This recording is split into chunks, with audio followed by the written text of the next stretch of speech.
March 12, 2026, 11:47 p.m. Two Ukrainian F-16s sit at the end of a dispersed runway somewhere in southern Ukraine, engines at idle, pilots running their final pre-launch checklists in near total darkness. No lights on the taxiway, no radio chatter above a murmur. The base doesn't officially exist on any map Russia has been able to confirm. What those two pilots know, what everyone in that operations room knows, is that 11 nights of surveillance, 11 nights of patience, 11 nights of watching and mapping and timing have led to this moment. 47 kilometers to the southwest, two Russian Su-35s fighters are airborne over occupied Kherson Oblast, flying the same counterclockwise racetrack they have flown every night for the past 11 consecutive nights. Same altitude band, same timing, same radio call intervals, same predictable, comfortable, professional routine. The Russian pilots are good. The Su-35s is arguably the finest air superiority fighter Russia has put into operational service. A fourth-generation plus multi-role aircraft with an active phased array radar, super maneuverability, and a missile loadout that should make any opponent think twice. These are not poorly trained conscripts filling a cockpit. These are experienced Russian Air Force aviators flying one of the most capable interceptors on the planet. Tonight, they are flying into an ambush 11 nights in the making. I'm your host at SteelFront, where we analyze the battles that change wars. Tonight, we're breaking down what Ukrainian Air Force Command is calling the most significant single aerial engagement of the Southern Front campaign, a mission that produced Ukraine's first confirmed air-to-air double kill in a single sortie, forced a 60% reduction in Russian combat air patrols over the Kherson sector, and rewrote several assumptions both sides had been operating under since F-16s entered Ukrainian service. Real tactics, real consequences. SteelFront. To understand why this mission matters, you need to understand what it replaced. For the first 18 months after Ukraine received its initial F-16 Fight Falcons from Denmark and the Netherlands, the Ukrainian Air Force operated those aircraft almost exclusively in a reactive defensive posture. The F-16s were interceptors in the classic sense, scrambling in response to Russian missile and drone threats, providing point defense for critical infrastructure, occasionally escorting strike packages. What they were not doing, what Ukrainian command had been deliberately avoiding, was sending those precious Western fighters into contested airspace on offensive sweep missions. The reasoning was sound. Lose an F-16 to a Russian air defense system, or to a Su-35 in a turning fight, and you lose not just the aircraft, but months of political capital, with Western partners and the irreplaceable trained pilot in the seat. The Ukrainians had learned, sometimes brutally, that caution kept those fair flying lying. Aggression risked catastrophic, unrecoverable loss. That calculus began shifting in late January 2026. The shift wasn't driven by new aircraft deliveries, though Ukraine had received additional F-16 airframes from Norway by that point, bringing the operational fleet to numbers that permitted slightly more risk-tolerant employment. The shift was driven by intelligence, specifically by a GUR, Ukrainian Military Intelligence Directorate, SIGINT team that had been conducting systematic, painstaking analysis of Russian Air Force patrol patterns over the Southern Front since October 2025. The SIGINT team's work was methodical in a way that deserved respect. They weren't just listening to Russian radio frequencies. They were correlating radar emissions with flight tracks provided by Allied intelligence assets, cross-referencing timing data against weather patterns and shift rotations at Russian air bases in Crimea and the occupied mainland, and building a database of behavioral signatures for individual Russian flight crews. After 2 months of continuous collection, a pattern emerged that the team's lead analyst reportedly described in her assessment as a GIF. A specific pair of Su-35s aircraft, later assessed to be operating from the Russian Air Force base at Saki in western Crimea, had been assigned to fly combat air patrol over the northern Kherson Oblast sector on a rotation that placed them airborne every other night, with a 96-hour rest cycle between sorties. The patrol itself followed what intelligence analysts identified as a doctrinal Russian cap racetrack. a roughly oval flight path approximately 80 kilometers long and 25 kilometers wide, oriented northeast to southwest, flown at altitudes between 8,000 and 11,000 meters, with each lap taking between 14 and 16 minutes depending on winds aloft. The pair entered their cap box consistently between 11:30 p.m. and midnight local time, and remained on station for between 2 and 3 hours before returning to base. 11 nights of observation, 11 nights of building the model. On the 12th night, Ukrainian Air Force Command authorized the mission. Which weapon systems were decisive in making this intercept possible? Was it A, the F-16s avionics and radar, B, the AIM-120D missiles beyond visual range capability, or C, the GUR intelligence package that identified the patrol pattern? Think about that as we walk through what happened next. The authorization came through the Ukrainian Air Force command structure on the evening of March 11, 2026, giving the assigned mission crew approximately 26 hours to conduct final planning and briefing. The mission profile had actually been developed in outline over the preceding 3 weeks, ever since the SIGINT team's pattern analysis had reached a confidence threshold that Ukrainian Air Force planners considered actionable. Final mission planning refined the approach profile, the engagement parameters, the abort criteria, and the escape routing. What made the planning genuinely difficult, genuinely dangerous, was the threat environment. Russian integrated air defense coverage over occupied Kherson Oblast had been substantially rebuilt and reinforced since the Ukrainian Cross River operations of 2023 and 2024. By early 2026, Russian forces maintained overlapping coverage from S-400 batteries positioned in the deep rear of occupied territory, supplemented by shorter-range BUK-M3 and Tor-M2 systems positioned closer to the line of contact. An F-16 approaching from Ukrainian-held territory at medium or high altitude would potentially appear on Russian radar dozens of seconds before reaching a viable firing position for its AIM-120D missiles. Those seconds mattered enormously. An alerted Su-35s crew executing a defensive break and descent had a realistic chance of defeating an AIM-120D shot. The missile is excellent, but it is not magic. The geometry of a shot against an alerted, maneuvering target is vastly harder than a shot against a crew that doesn't know it's being engaged. The solution that Ukrainian planners devised was elegant, and it reveals something about how Ukrainian military thinking has evolved since 2022. The core insight was this: the S-400 and BUK systems protecting the patrol area were optimized for tracking aircraft at medium and high altitudes. At low altitude, below approximately 200 meters, radar coverage was intermittent at best, degraded significantly by terrain masking, and required the defending systems to slave their search radars to low elevation angles that reduced their detection range against other threats. Low altitude penetration wasn't a new concept, but the Ukrainian planners had a specific window to exploit. The GUR SIGINT package included detailed mapping of the Russian ground-based radar coverage gaps along the southern approach corridor, areas where terrain features, primarily the elevated ground south of Novokakhovka, and a ridge complex running roughly parallel to the Dnipro River, created shadows in the Russian radar picture. The F-16 approach profile was threaded through those shadows. It required flying at extremely low altitude, as low as 60 meters above ground level in some segments, in the dark at high speed, relying on terrain-following avionics and GPS navigation rather than active radar emissions that Russian electronic intelligence systems might detect. The aircraft would run silent, no radar emissions, no F-squawk, using only passive sensors and the targeting data fed to them via encrypted data link from the GUR SIGINT team's ground station. Stay with me, because what happens in the next 18 minutes of this story is one of the most precisely choreographed air intercept missions in modern warfare history, and it very nearly didn't go according to plan. At 11:31 p.m. on March 12, 2026, the lead F-16, call sign assessed in post-mission briefings as Falcon 1, began its taxi roll.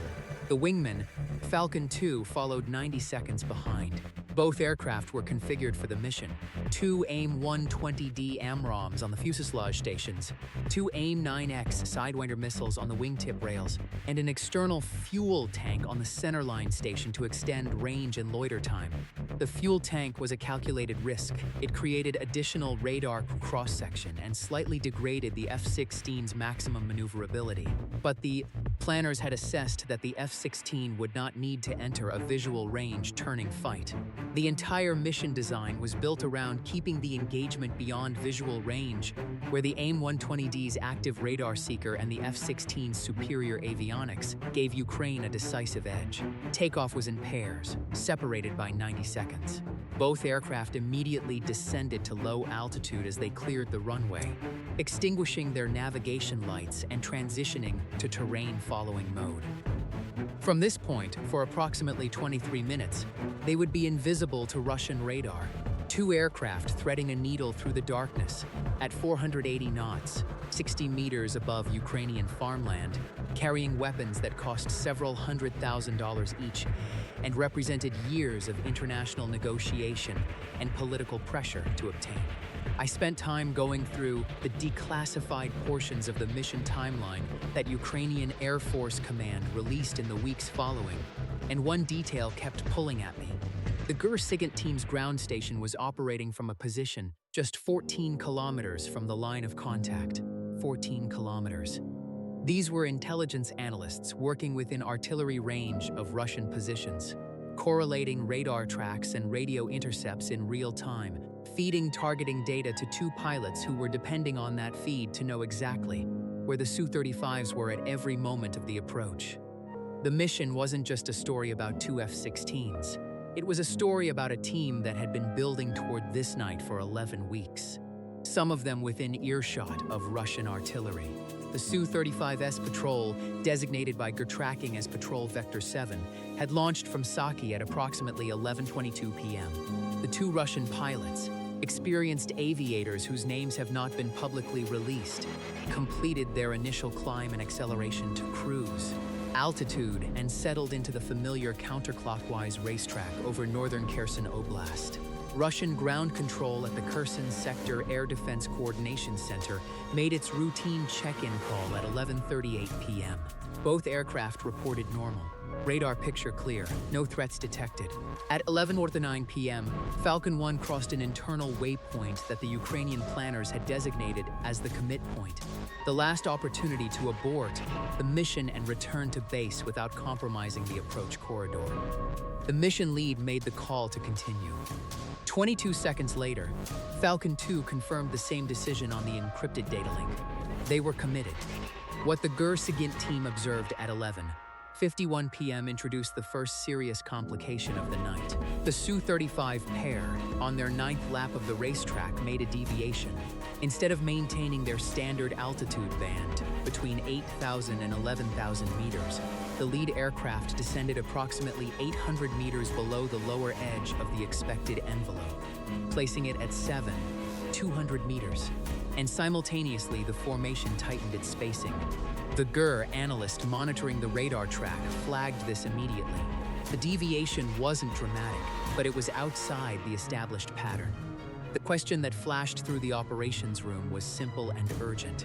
Had the Su-35 crew detected something? Were they reacting to the F-16 approach? The answer, pieced together later from intercepted Russian communications and post-mission analysis, was both reassuring and somewhat unsettling. The Russian lead pilot had simply reported an altitude preference change to ground control, a routine request probably driven by turbulence at the higher band. There was no indication that Patrol Vector 7 had any awareness of the approaching F-16s. But the altitude change was enough to force a real-time recalculation of the engagement geometry by the GUR team's fire control integration cell, which had to recompute the optimal moment for Falcon 1 to initiate its radar-on, radar-lock sequence. The updated parameters were transmitted to the F-16 pilots with approximately 4 minutes and 20 seconds to spare before the planned engagement window. That margin of error was uncomfortable. Mission planners had wanted 8 minutes of recalculation time built into the schedule.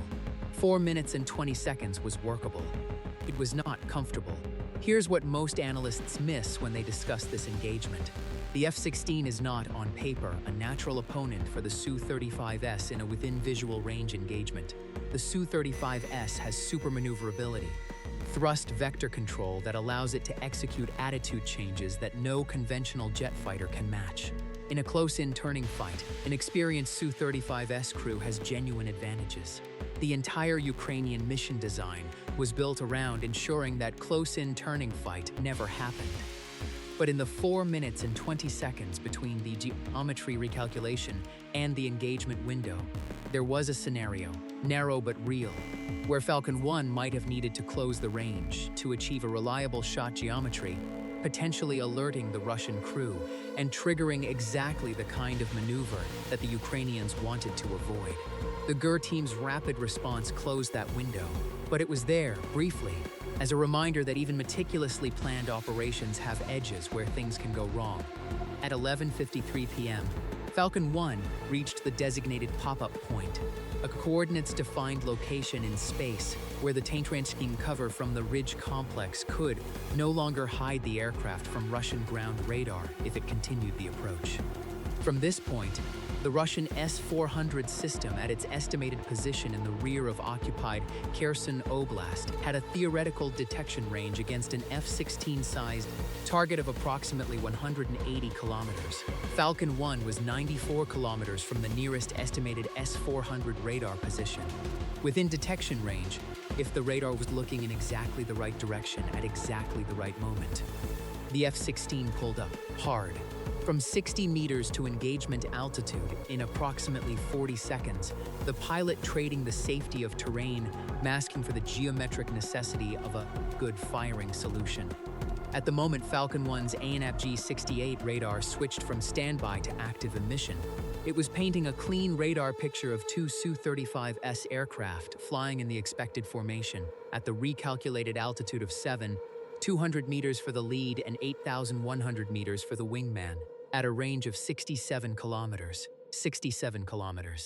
The AIM-120D AMRAAM has a published maximum range of approximately 180 kilometers, but that figure is under ideal conditions against a non-maneuvering target at altitude. The effective no-escape zone, the range inside which a target cannot outrun the missile even with perfect maneuver execution, is considerably shorter and highly dependent on the target's altitude and closure rate.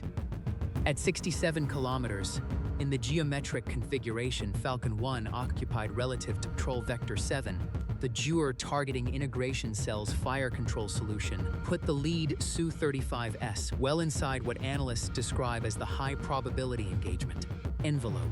Not a guaranteed kill, but a very high probability shot against a crew that didn't know it was being targeted.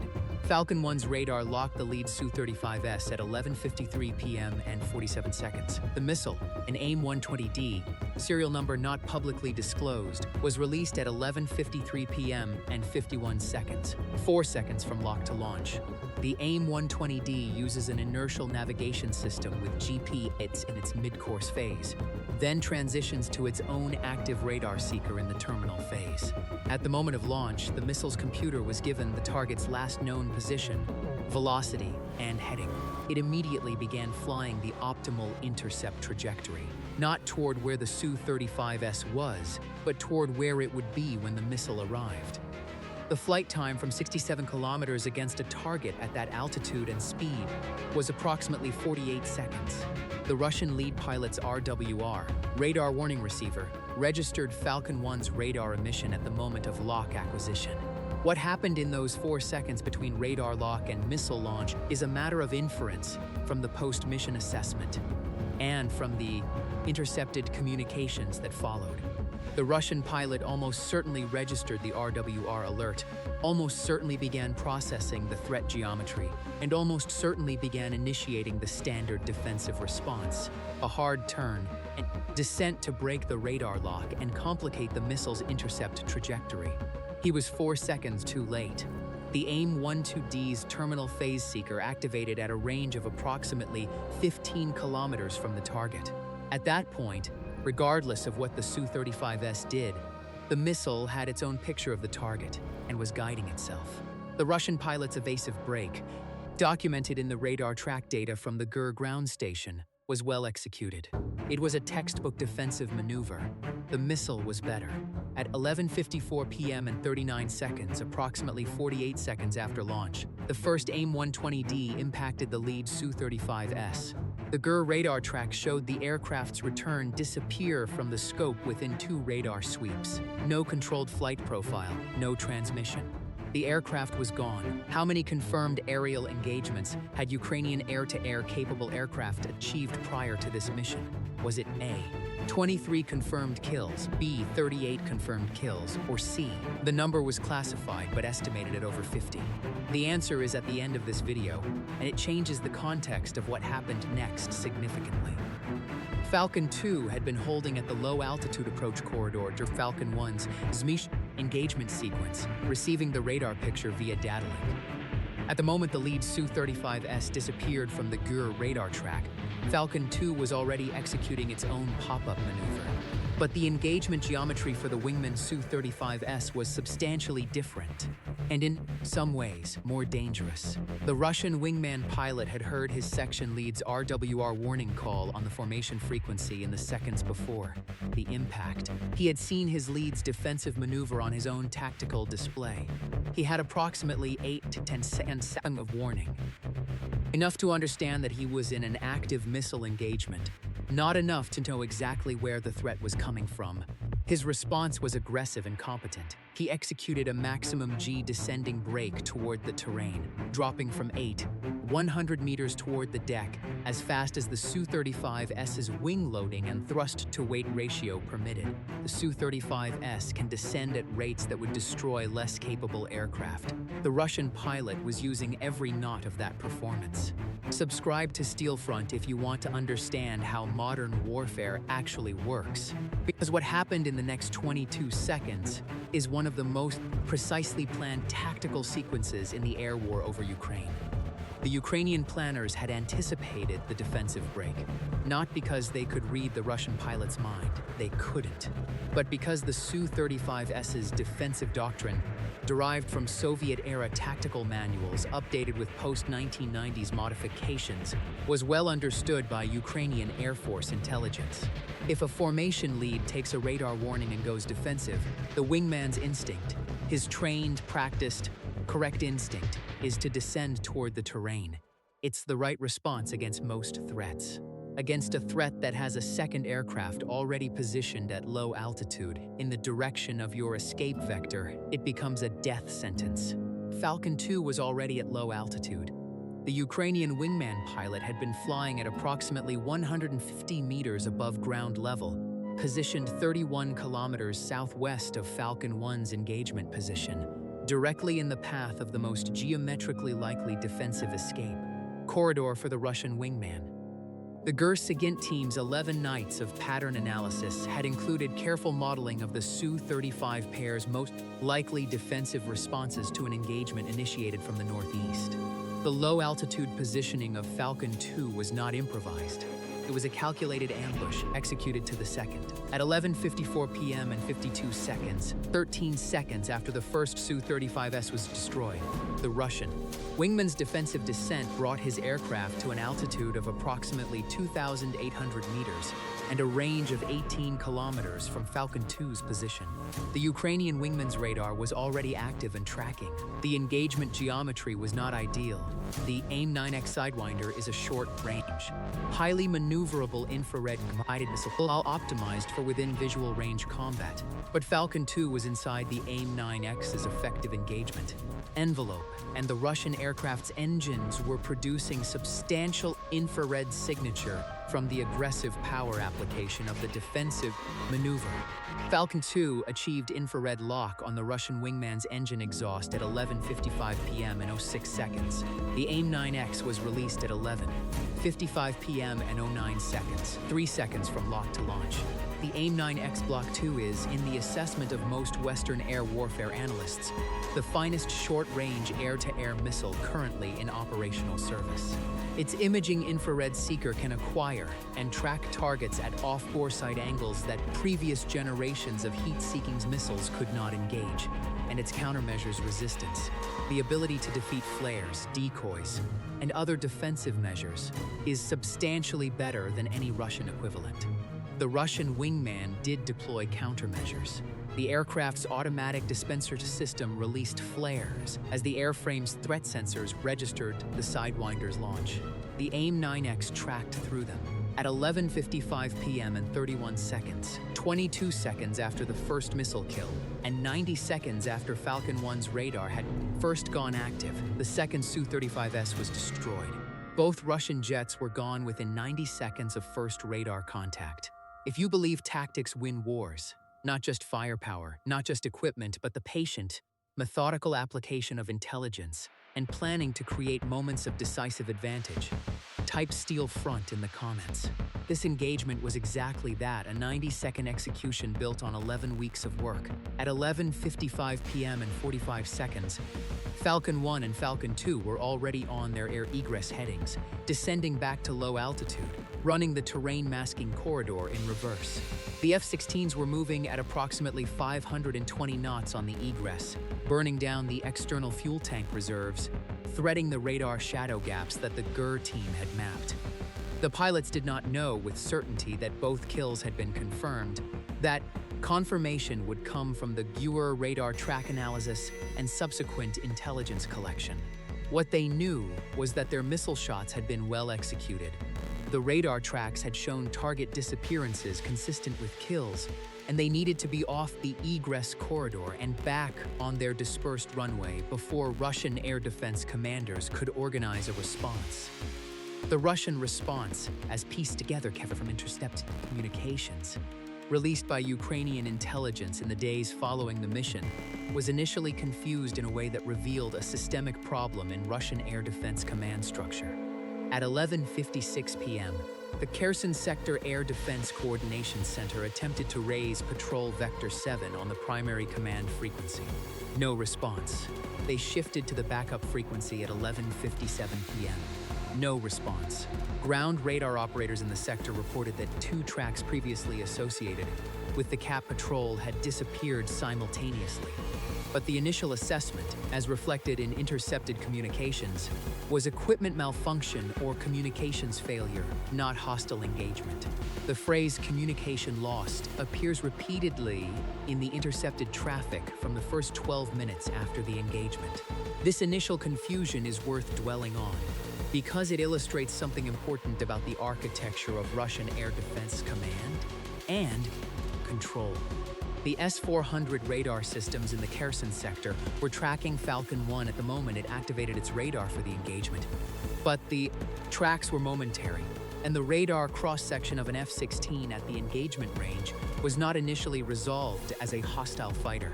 The detection occurred too briefly, and the data was not processed and passed to the CAP patrol in time to generate a warning.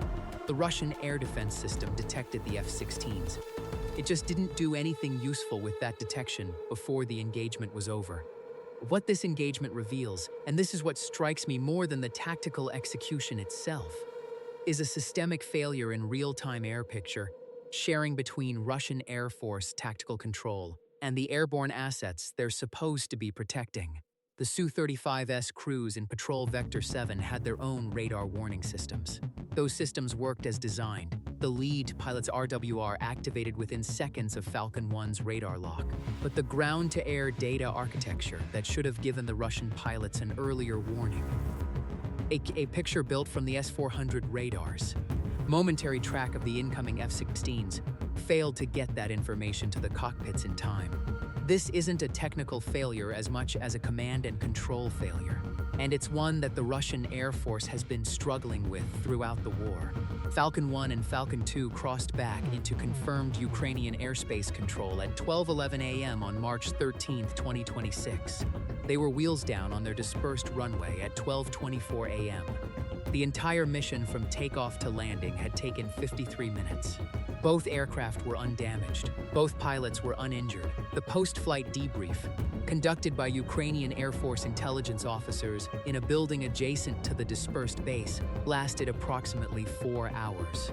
Mission recordings, radar data, missile telemetry, and the pilots' own accounts were compiled into an assessment that was forwarded to Ukrainian Air Force Command within 24 hours. Here's the take that'll probably generate some pushback. The Russian Air Force's continued use of predictable, pattern-based combat air patrols over active conflict zones.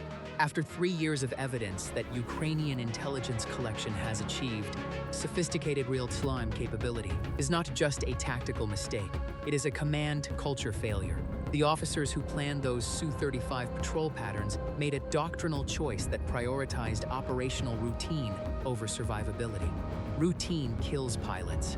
That's not a criticism of the Russian air crews, who lost their lives on March 12. They flew the mission they were assigned. It's a criticism of a command culture that apparently failed to impose meaningful pattern variation on high-value asset employment even after 3 years of evidence that Ukrainian intelligence could exploit static patterns. The loss of 2 Su-35s aircraft in a single engagement is the direct cost of that failure. Ground confirmation of the wreckage came at dawn on March 13. Ukrainian intelligence sources, through networks that have been operating in occupied Kherson oblast since 2022, reported the location of crash sites within 4 hours of first light. The debris fields were consistent with the GUR radar track data. 2 aircraft, 2 impact zones, approximately 23 kilometers apart. The wreckage of the lead Su-35s was located in an agricultural field near a village in northern Kherson Oblast. The wingman's debris was scattered over a wider area, consistent with a higher speed impact at lower altitude. Russian military recovery teams arrived at the sites the following day, but by that point, Ukrainian intelligence had already documented the wreckage through a combination of local source reporting and aerial reconnaissance. The Russian Air Force's response to the loss was not publicly acknowledged in any official communication. Russian state media maintained silence on the incident for 6 days. On March 19, a brief statement from the Russian Ministry of Defense referenced combat losses in the Special Military Operations Zone without specifics. Ukrainian Air Force Command published its own assessment on March 15, including selected intercepts from the Kherson Sector Air Defense Coordination Center and a radar track graphic showing the engagement sequence. The intercepts, published in translated English as well as Ukrainian, showed Russian ground controllers in the first 12 minutes using language that initially categorized the loss as a communications malfunction before. The first reports of wreckage locations forced a revision of that assessment. The phrase "they found something near Novaya Kakhovka" appears in one intercept. The tone, as translated, is of controlled disbelief.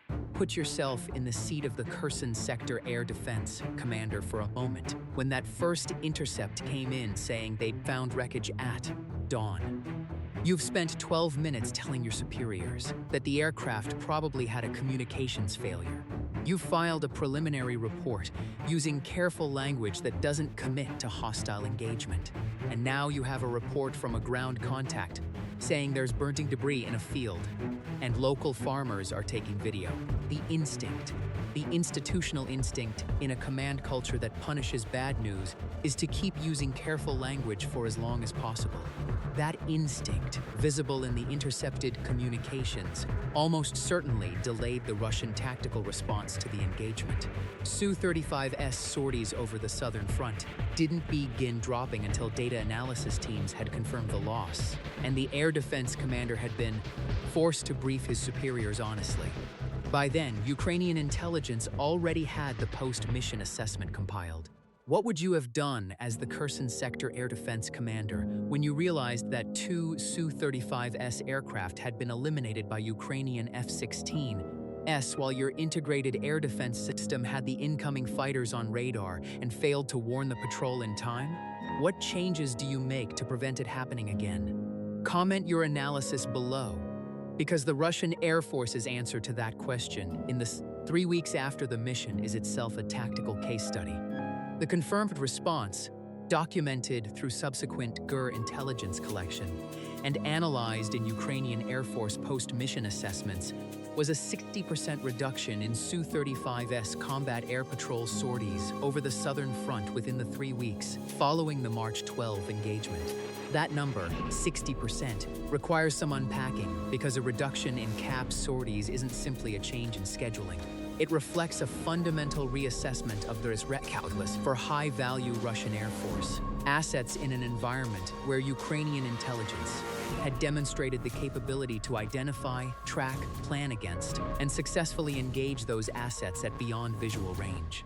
The Russian tactical response also included observable changes in patrol pattern behavior for the Su-35s sorties that continued to fly. GUR collection in the weeks after the March 12 mission documented significant increases in altitude variation during CAP patterns, irregular timing changes that broke the predictable cycle the 11-week surveillance operation had exploited, and evidence of deliberate emissions management. Russian aircraft spending longer periods with their own radars in standby mode, presumably to reduce the signature that might help Ukrainian SIGINT teams track their patterns. These changes degraded the Russian CAP capability over the southern front, ironically making the Su-35s less effective at their mission, even as they attempted to make themselves harder to target. A fighter flying with its radar in standby to avoid detection is a fighter that has reduced its own situational awareness. The F-16s, by contrast, returned to operations from their dispersed base within 48 hours of the March 12 mission. No maintenance stand-down, no changes to their dispersal protocol. Ukrainian Air Force Command's public posture in the days following the mission was deliberately low-key. The official acknowledgement of the double engagement came through a statement from the Air Force Command spokesperson that was notable for what it didn't claim as much as what it did. No specific aircraft types were named in the initial statement. No locations were disclosed. The confirmation of Su-35s losses came from Ukrainian intelligence sources several days later, after the physical evidence of the wreckage had been independently corroborated. This restraint was itself a tactical choice. Ukrainian Air Force Command had a strategic interest in not fully revealing the intelligence collection methods and mission planning process that had made the March 12 engagement possible. Revealing too much would help the Russian Air Force identify and close the gaps that had been exploited. The 60% reduction in Su-35s sorties was a benefit, but a benefit that could be reversed if the Russians understood precisely what had happened. Careful, measured public communication extended the operational benefit of the engagement beyond the 90-second execution on the night of March 12. The post-mission technical assessment conducted by Ukrainian Air Force weapons and tactics specialists produced findings worth examining in some detail because they inform the broader question of how F-16 employment in contested airspace is evolving as the conflict continues. The AIM-120D performance in the first engagement, a long-range shot against a Su-35s crew that had between 4 and 6 seconds of warning before missile impact, confirmed projections developed during training phases of the Ukrainian F-16 program. The missile's guidance and terminal seeker performed within expected parameters. What the post-mission team flagged as particularly significant was the margin of performance. The Su-35s pilot's defensive maneuver was well executed, and the missile tracked through it. That tracking performance against a fourth-generation plus aircraft flown by an experienced crew established a data point that Ukrainian Air Force tacticians consider important for future mission planning. The AIM-9X engagement, a short-range infrared shot against a maneuvering target at low altitude in conditions that include countermeasures. Deployment produced the finding that the SUL's countermeasures performance exceeded the pre-mission assessment. The Russian aircraft deployed flares consistent with the automatic dispenser system response to a missile launch detection. The AIM-9X tracked through the flare deployment.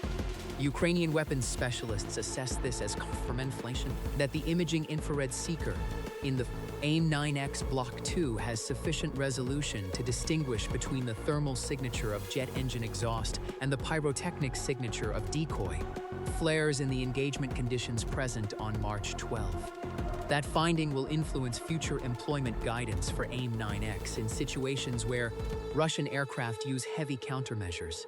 The GUR SIGINT team's contribution to the mission was formally recognized in a Ukrainian Military Intelligence Directorate citation that was classified at the time of writing, but references to which appeared in Ukrainian military media in late March 2026. The team's lead analyst, referred to only by her first name, Olena, in Ukrainian media reporting, was described as having developed the pattern analysis methodology used to identify the Su-35 patrol cycle. Her work over 11 weeks, correlating radar emissions, communications intercepts, and flight track data into an actionable intelligence picture, was characterized by Ukrainian Air Force Command as the foundational enabler of the mission. The F-16 pilots executed with precision. The targeting package they flew on was built by intelligence professionals working within artillery range of Russian positions. There's a line in the Ukrainian Air Force Command's internal assessment, sections of which were read to Ukrainian parliament members in a classified briefing in late March, that reportedly reads, "The engagement was over before the Russian air defense sector controller fully understood what was happening." That is not an accident. It is the intended outcome of a planning process that gave our air crews 23 days of preparation for 90 seconds of execution. That sentence captures something real about how Ukraine has learned to fight this war. The kinetic moment is the end of a much longer process, and the longer process is where the real competition happens. We cut several hours of GUR operational analysis from this breakdown for length. Comment more if you want a dedicated episode on how Ukrainian military intelligence's SIGINT collection has evolved since 2022, because the March 12 mission is one data point in a much larger story about how intelligence has shaped air operations in this war. The strategic implications of the March 12 engagement extend beyond the southern front and beyond the immediate Russian tactical adjustments. For NATO air forces watching the conflict, the mission demonstrated several things simultaneously. First, that a Western-trained fighter wing operating F-16s and AIM-120Ds can execute beyond visual range ambush tactics against a sophisticated adversary, using a mature integrated air defense system, provided that pre-mission intelligence reaches a sufficient fidelity level, and the approach profile is designed to exploit specific gaps in the adversary's radar coverage. Second, that the combination of patient intelligence collection, precise mission planning, and disciplined airmanship can produce outcomes against fourth generation, plus Russian fighters that paper assessments might consider improbable. Third, that the Russian Air Force's command and control architecture for real-time air picture sharing has limitations that a determined adversary can exploit. For the Russian Air Force, the lessons were harder. 2 Su-35s aircraft, each valued at approximately $85 million at current procurement costs, representing significant production capacity that the Russian defense industry is struggling to sustain under sanctions, were destroyed in 90 seconds by an opponent that Russia had publicly categorized as capable of only defensive air operations with F-16s. The loss wasn't just financial and material, it was a significant intelligence failure. 11 consecutive nights of consistent patrol behavior had provided the Ukrainian intelligence community with everything needed to plan a lethal intercept. Russian air defense's pattern variation had not been enforced, and the cost was 2 aircraft and 2 experienced pilots who cannot be quickly replaced. The southern front airspace in the 3 weeks following the March 12 engagement was, by documented measure, quieter than it had been in months. Russian Su-35s sorties down 60%. Ukrainian F-16s continuing to operate from their dispersed bases. The balance of risk over the Kherson sector had shifted. Not because Ukraine had achieved air superiority in any comprehensive doctrinal sense, but because Russia had been forced to calculate the cost of routine in an environment where routine equals vulnerability. This is the tactical lesson that resonates across every domain of modern warfare. Predictability is a vulnerability. Routine is a target. Any high-value asset, a fighter jet on patrol, an artillery battery on a fixed fire schedule, a logistics convoy on a standard route that operates on a pattern that a patient, capable adversary can observe and analyze, is providing that adversary with the building blocks of a lethal engagement. The Russian Air Force sent the same pair of aircraft on the same patrol at the same times on alternating nights for 11 consecutive cycles. The Ukrainian military fielded an intelligence apparatus sophisticated enough to detect that pattern, build an exploitation plan, and execute it precisely. The 90-second engagement on the night of March 12 was the visible result of 11 weeks of invisible work. Now, the quiz answer from earlier in this breakdown. The question was, how many confirmed aerial engagements had Ukrainian air-to-air capable aircraft achieved prior to this mission? The answer, based on Ukrainian Air Force Command statements and verified OSINT analysis through February 2026, is that the confirmed figure was classified, but open-source assessment based on combat footage verification, radar track corroboration, and GUR published documentation placed the total somewhere in the higher estimates, with the critical qualifier being that prior to March 12, no single Ukrainian sortie had achieved 2 confirmed aerial kills in a single engagement. Multiple Ukrainian pilots held individual air-to-air kill credits built up over months of defensive intercept missions. The double kill in a single sortie was specifically unprecedented. It marks a qualitative shift not just in the tally of Russian aircraft lost, but in the demonstrated capability of Ukrainian Air Force tactical employment. The willingness and ability to plan and execute offensive air superiority, sweeps rather than purely reactive defensive intercepts, was the decision to authorize an offensive air superiority sweep rather than continuing the conservative defensive intercept posture. The right call, given the risks of losing an F-16 in hostile airspace. The outcome validates it clearly, but the question is worth sitting with because the decision was not obvious in advance. Ukrainian Air Force Command had powerful reasons to continue the defensive posture. The F-16 fleet was small. Replacement airframes required Western partner approval and months of delivery timelines. Losing even one F-16 to a Russian air defense system or to a Su-35s in a turning fight would have been a significant setback, politically as much as militarily. The authorization of the March 12 mission reflects a command judgment that the intelligence picture was sufficiently reliable, the mission planning sufficiently thorough, and the pilot training sufficiently mature to make the risk acceptable. That judgment proved correct. Could the Russian Air Force have prevented this? Yes, and the answer is straightforward.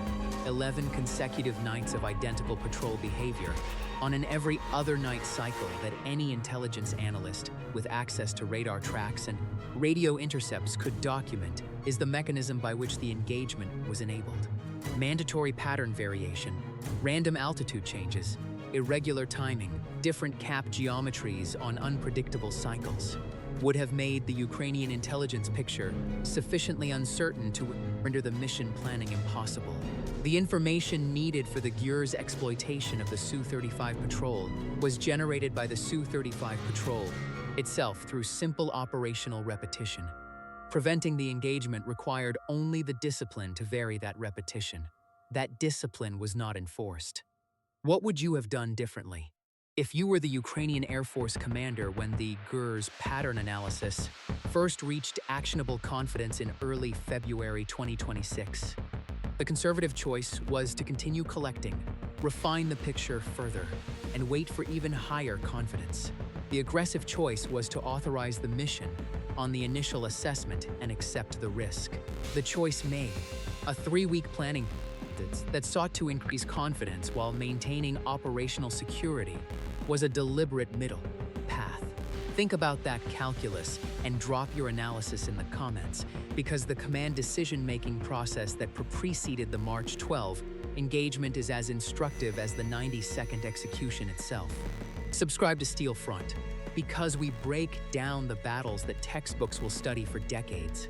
The March 12 engagement over Kherson Oblast will be in those textbooks as a case study in intelligence-enabled air operations, in the exploitation of adversary behavioral patterns, in the employment of Western precision weapons by a non-NATO air force operating in a contested threat environment and in the command culture failures that left two experienced Russian pilots flying a patrol that had already been turned into an ambush before they ever got airborne. The skies over Kherson Oblast are quieter now. The wreckage of two Su-35s aircraft has been recovered from fields in occupied territory, the debris catalogued by Russian military forensics teams who flew in under escort from Crimea. The pilots' personal effects have, presumably, been returned to families somewhere in Russia. On the Ukrainian side of the line, two F-16 pilots sat through a 4-hour debrief, flew again within 48 hours, and returned to the ordinary, extraordinary business of flying combat missions in a war that has now lasted more than 4 years. The GUR SIGINT team that built the targeting package, Olena and the rest of the collection crew, went back to work the morning after the mission, beginning the next cycle of observation and analysis. Somewhere over the southern front, Russian combat air patrols continue, altered in pattern and reduced in frequency, flying with the knowledge that the airspace is less permissive than it was before March 12. Modern warfare punishes tactical predictability without mercy. Stay vigilant.